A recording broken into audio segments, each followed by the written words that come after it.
Caffeine, caffeine. All right, now I could be caffeinated. Am I still good?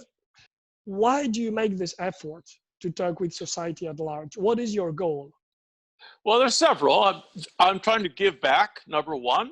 I was brought up in a community. I was lucky enough to be brought up in a community where there were many, many Jewish families. And I was the only goy in the neighborhood. And the Jewish people in my neighborhood in Seattle, Washington, so revered science and knowledge and understanding. And they would take me to the synagogue, and every week some new speaker would come. So here's this Catholic boy sitting there listening to these tremendous speakers.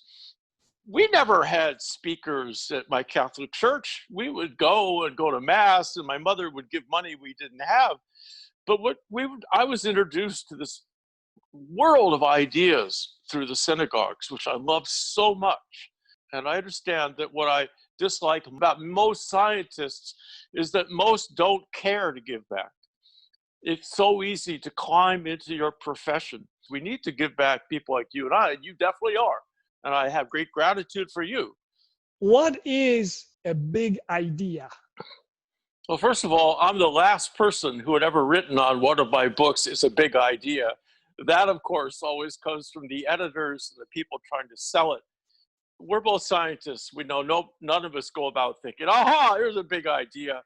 No, the mindset is we are taught to doubt everything.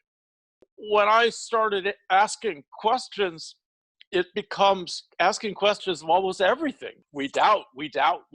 This scientist mindset of doubting things is so drummed into us from an early time, at least in my training as a young scientist. It was always, do you really think that's correct? Do you really believe that? Where's the evidence that that is correct? And what is a possible other alternative? And so really that's the way that I approach it, is with this doubting sense. And again, there's a negativity to that. You can fall into the sense of doubt, again, doubting everything. That's a terrible way to live. So it has to be a balance. You have to work it out. How do you move from being a specialist to be a generalist?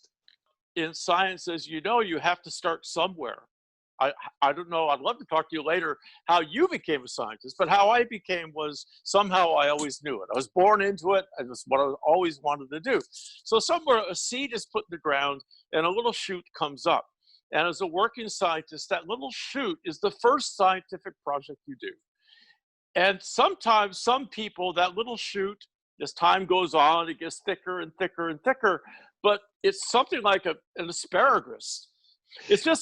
It's a single stick, right? And that's their whole career. It's like a giant redwood tree. There's no branches. It's just that one big stick.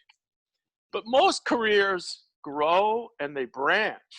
And quite often the branching stops the other one.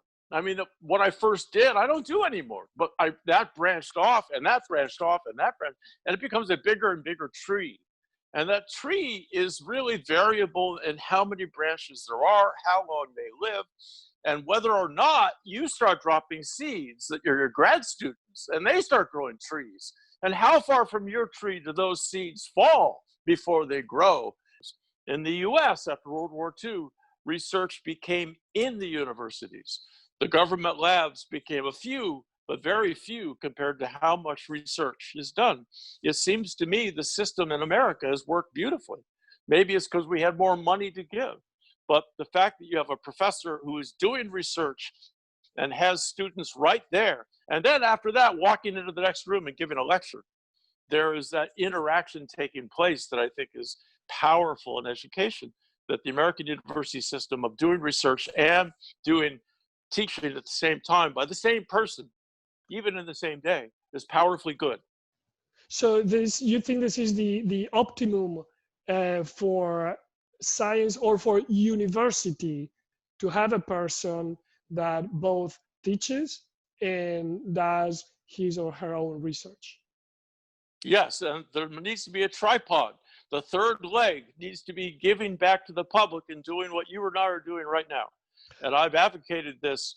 I was lucky enough to one year get the biggest award our university gives, which is called the greatest award we give is the ability to give one lecture to the other professors of the whole university. So once a year, one professor is chosen.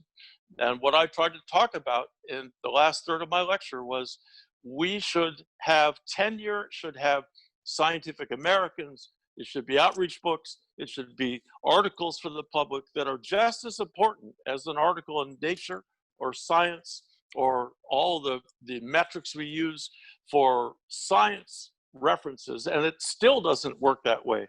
My vast majority of colleagues never give back to the public ever, nor do they know how, nor do they want to, because they're not rewarded to do it. And that to me is our big failing. How do we change this? Where do you start to change this? You get young professors like you who are doing things like you're doing. It's just people who are taking the trouble to go and try to do it.